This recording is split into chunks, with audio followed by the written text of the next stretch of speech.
आप देख रहे हैं नेट्रिक न्यूज, साहस सच कहने का।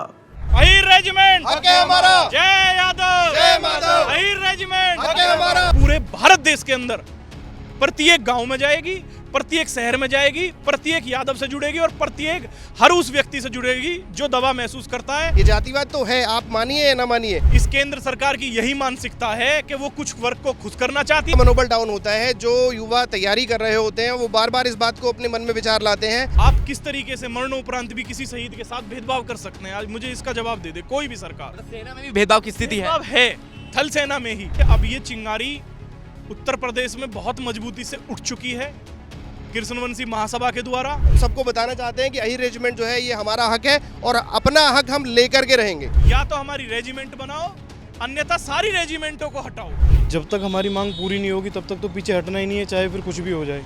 किसी भी लेवल तक हमें जाना पड़े, हम अहिर रेजिमेंट बनवा कर रहेंगे और ठोक के कहते हैं इस बात को कि हम बनवा कर रहेंगे। नमस्ते, मैं शुभम और आप देख रहे हैं नेटिक न्यूज़। आप सभी को पता है जब हमारे देश में अंग्रेजों का शासक था या अंग्रेजों का राज था, उस समय आर्मी का गठन किया गया था। उसके बाद तमाम ऐसे वर्ग हैं जिनको अपनी रेजिमेंट दी गई थी। ऐसे वर्ग कौन कौन से हैं? सबसे पहले मराठा वर्ग है, एक जाट वर्ग है, वहीं गोरखा वर्ग है। ये ऐसे वर्ग हैं जिनको रेजिमेंट दी गई थी।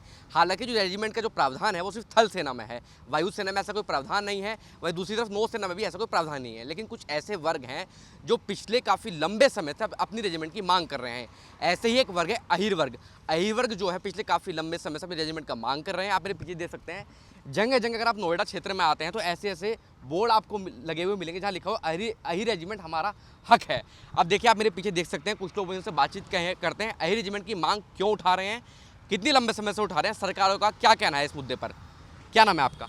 मेरा नाम अतुल यादव है। अतुल भाई, मुझे आप एक बात बताइए, आप युवा हैं, पिछले काफ़ी लंबे समय से हम सोशल मीडिया पर अक्सर देखते हैं, कभी कभी अहिर रेजिमेंट जो है ट्रेंडिंग में आता है। कारण क्या है, आज इसकी ज़रूरत क्यों है? देखिए, अगर हम single largest community in country की बात करें तो वो यादव, अहीर, राव साहब यही कहलाते हैं।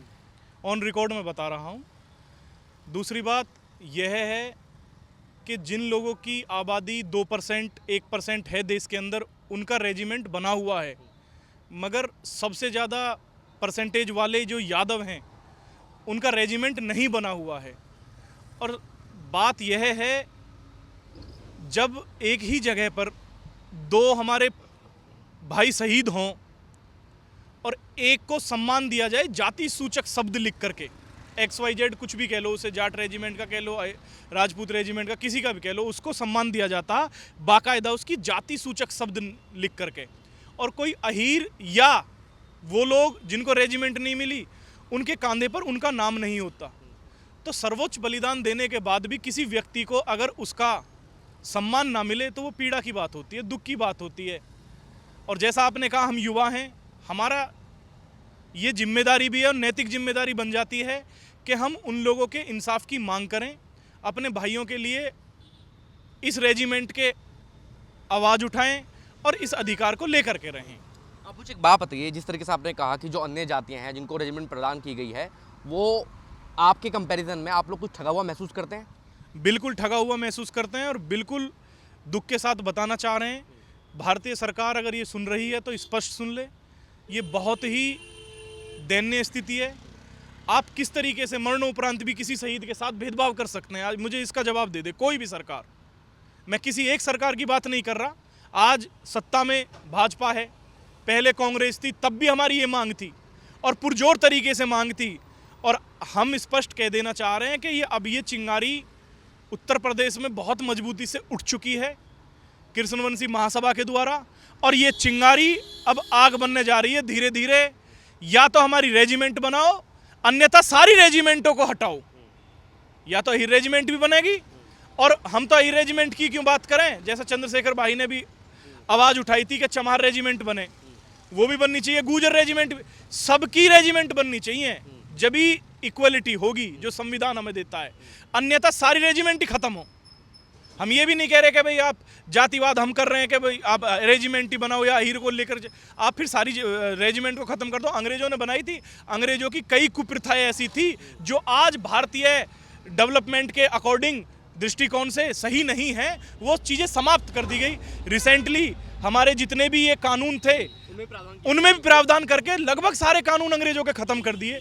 जब अंग्रेजों की सारी चीज़ें ख़त्म की जा सकती हैं तो ये चीज़ें भी ख़त्म की जा सकती हैं जो भेदभाव कर रही हैं। क्या ये चीज़ें खत्म इसलिए नहीं की जा रही कि कुछ वर्ग नाराज ना हो जाए कहीं? देखिए, कुछ वर्ग नाराज होना हो, अगर इस केंद्र सरकार की यही मानसिकता है कि वो कुछ वर्ग को खुश करना चाहती है और कुछ को उनके साथ न्याय नहीं करना चाहती, तो वो हमारी लड़ाई के लिए तैयार हैं। हम संवैधानिक तरीके से लड़ने के लिए पूरी तरीके से तैयार हैं। आप जब अपने समाज के लोगों को सेना में देखते हैं तो क्या कुछ लोगों का मनोबल भी डाउन होता है इस वजह से? बिल्कुल होता है। मेरे सगे मामा जी ही फौजी हैं।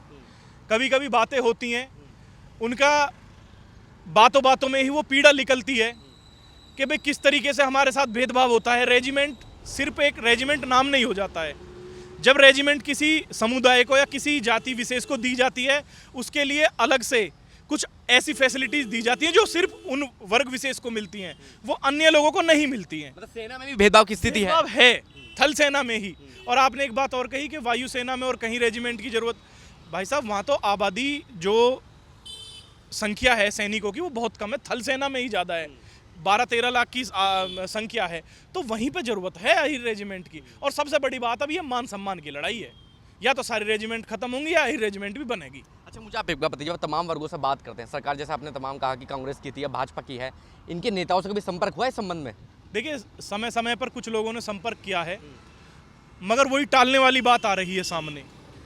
अब हमारी जो अब ये मांग है कि वोट वही पाएगा जो अहिर रेजिमेंट बनवाएगा या इसकी मांग उठाएगा। हम उन लोगों को ही नेता बनाएंगे जो अहिर रेजिमेंट की बात करेंगे, उन लोगों को ही आगे बढ़ाएंगे, क्योंकि ये मुद्दा मान सम्मान का हो चुका है। मतलब आने वाले चुनाव में इसका जो असर है दिखेगा बिल्कुल? असर इस बार भी दिखा है, असर इस बार भी दिखा। आपने हरियाणा में देखा होगा, दीपेंद्र हुड्डा से लेकर के राज बब्बर से लेकर के राव इंद्रजीत से लेकर के सभी लोगों ने लगभग बात की है अहिर रेजिमेंट की। हाँ, इसको ज़्यादा धार नहीं मिली है, और ये जब तक उत्तर प्रदेश और बिहार जैसे राज्यों में इसको मजबूती से पुरजोर तरीके से इसमें सहयोग नहीं होगा, तब तक ये बड़े लेवल की मांग नहीं बनी हो। और अब उत्तर प्रदेश की वीर भूमि से ये मांग उठने लगी है श्री कृष्ण वंशी महासभा के द्वारा, और अब ये पूरे भारत देश के अंदर प्रत्येक गांव में जाएगी, प्रत्येक शहर में जाएगी, प्रत्येक यादव से जुड़ेगी और प्रत्येक हर उस व्यक्ति से जुड़ेगी जो दबाव महसूस करता है, जो कमज़ोर महसूस करता है, उसका सहारा बनेगी। मुझे आप एक बात बताइए, जैसे मैं नोएडा में अगर घूमता हूँ तो ये बोर्ड जो है मुझे कहीं कहीं जगह लगाए दिख जाते हैं, इसकी कहानी क्या है? बोर्ड लगाने के कारण क्या है इनका? देखिए, श्री कृष्ण वंशी महासभा के द्वारा हमारे राष्ट्रीय अध्यक्ष राकेश यादव जी हैं, उनका एक विचार आया, संगठित हम लोग बैठे थे एक जगह कि भाई इस तरीके से चीज़ें की जाएं, तो ये सुझाव बहुत अच्छा लगा। उसी के फलस्वरूप हमारी जो युवाओं की टीम है वो निकली, गांव-गांव जा कर के मीटिंग करती है, चेतना जागृत करती है, सब लोगों में वो जुनून भरती है। और आज आप फलस्वरूप देखिए, लगभग नोएडा के हर यादव गांव के बाहर, यादवों के गांव के बाहर ऐसा बोर्ड लग चुका है। और हमारा भी ये प्रयास है, ये उत्तर प्रदेश के साथ साथ पूरे भारत देश के हर जिले में जाए और हर गांव में जाए, इस तरीके का बोर्ड। क्या नाम है आपका? जी, मेरा नाम राकेश यादव है। राकेश जी, मुझे आप एक बात बताइए, अहिर रेजिमेंट की जो मांग है आप कितने लंबे समय से उठा रहे हैं? देखिए, जैसा आप सभी जानते हैं कि अहिर रेजिमेंट की मांग कोई नई मांग नहीं है, ये बहुत पुरानी मांग हमारी चली आ रही है। सबसे पहले 1917 में रास बिहारी लाल मंडल जी ने इस मांग को उठाया था, और उसके बाद समय समय पर इस मांग को बहुत सारे हमारे नेताओं के द्वारा, समाज के लोगों के द्वारा इस बात को उठाया गया है, सभी संगठनों के द्वारा भी इस बात को उठाया गया है, और संसद में भी कई बार इस बात पर पूरा जोर दिया गया है कि हम इस रेजिमेंट का गठन हो। जिस प्रकार सभी रेजिमेंटों का गठन हुआ है, इसी प्रकार अहिर रेजिमेंट का भी गठन होना चाहिए, और वो सम्मान जो सभी जाति के लोगों को दिया जाता है, वो हम अहिरों को भी वही सेम सम्मान दिया जाना चाहिए। जो सैन्य अधिकारी हैं वो संबंध में कहते हैं कि सेना में जो है जाति कोई विशेष व्यवस्था नहीं है। जैसा आप कह रहे हैं कि सेना में जाति व्यवस्था नहीं है, इस पर एक बात सरकार की तरफ से कही गई थी कि हमने आज़ादी के बाद जाति, क्षेत्र या समुदाय विशेष के नाम पर कोई रेजिमेंट नहीं बनाई है। तो हमने सभी रेजिमेंटों की डिटेल्स का भी विश्लेषण किया, जिसमें 3 रेजिमेंट ऐसी निकल करके आई हैं। गोरखा रेजिमेंट है, और आपका अरुणाचल रेजिमेंट है, और एक आपका नागा रेजिमेंट है, जो आज़ादी के बाद एक क्षेत्र विशेष को ध्यान में रख करके बनाई गई है। मैं ये तो नहीं कहूँगा कि जाति विशेष को ध्यान में रख के कर गई है, लेकिन आपका जोग्राफिकल एरिया को ध्यान में रख करके बनाई गई है। और इसमें सोचने वाली बात यह है कि यदि हम ये बात कहते हैं कि हम जाति को के आधार पर सेना में जातिवाद नहीं करना चाहते, तो जो पहले से हुआ है वो आपने नहीं किया तो किसी न किसी ने तो ये जातिवाद किया। क्या आप इसको जातिवाद की श्रेणी में नहीं मानते हैं? ये जातिवाद तो है, आप मानिए या ना मानिए। अगर सभी आप वर्गों को रेजिमेंट देते हैं और आप किसी एक विशेष वर्ग को रेजिमेंट नहीं देना चाहते या कुछ वर्गों को रेजिमेंट नहीं देना चाहते, तो इसका साफ साफ मतलब है कि आप जातिवादी तरीके से उन वर्गों के साथ भेदभाव कर रहे हैं। अच्छा, मुझे आप बताइए, तमाम आप युवाओं के पास जाते होंगे समाज के, तो जो युवा भर्ती की तैयारी कर रहे हैं, सेना की, थल सेना, किसी भी चीज़ की तैयारी कर रहे हैं, तो क्या उनका मनोबल डाउन होता है इस वजह से? बिल्कुल उनका मनोबल डाउन होता है। जो युवा तैयारी कर रहे होते हैं वो बार बार इस बात को अपने मन में विचार लाते हैं कि जिस तरह सम्मान दूसरे सैनिकों को मिलता है, ये कब लागू होगा कि वही सम्मान हमारे समाज के लोगों को भी मिलेगा, हम अहीरों को भी वही सम्मान मिलेगा। तो इस बात की चिंता उन्हें हमेशा रहती है और समय समय पर वो अलग अलग माध्यम से अपना रोष जाहिर भी करते हैं। आप इस बात की लड़ाई काफ़ी लंबे समय से लड़ रहे हैं, चुनौतियाँ क्या क्या देखने को मिलती हैं इसमें? चुनौतियाँ ऐसे तो विशेष कुछ चुनौती नहीं है, बस ये कि सरकार इस बात को सुने और माने, इस बात को समझे। सरकार अपनी मानसिकता में इस बात को ले कि ये इनका अधिकार है और इन्हें वो दे। इस चीज़ के लिए हमने सभी, जैसा भी अतुल भाई ने बताया कि हमने गांव-गांव ये जागरूकता फैलाने का काम किया है और हम इस तरह के बोर्ड लगा रहे हैं। और यहाँ जो आप देखेंगे ये लिखा है यदुवंशी ग्राम। इस शब्द से हम सभी यदुवंशियों को एक भाव में एक साथ इकट्ठा कर रहे हैं और सभी से हम पुरजोर तरीके से सबको बताना चाहते हैं कि अहीर रेजिमेंट जो है ये हमारा हक है और अपना हक हम लेकर के रहेंगे। क्या नाम है आपका? मेरा नाम अंकित यादव है। अंकित भाई, मुझे आप एक बात बताइए, लोगों ने बताया कि तमाम लोग अहीर रेजिमेंट की लड़ाई लड़ रहे हैं, आप मुझे बताइए कब तक लड़ाई चलेगी ये? जब तक हमारी मांग पूरी नहीं होगी तब तक तो पीछे हटना ही नहीं है, चाहे फिर कुछ भी हो जाए। किसी भी लेवल तक हमें जाना पड़े, हम अहीर रेजिमेंट बनवा कर रहेंगे और ठोक के कहते हैं इस बात को कि हम बनवा कर रहेंगे रेजिमेंट। अहीर रेजिमेंट हक है हमारा, अहीर रेजिमेंट हक है हमारा, जय यादव, जय माधव, अहीर रेजिमेंट हक है हमारा, अहीर रेजिमेंट हक है हमारा, अहीर रेजिमेंट हक है हमारा, जय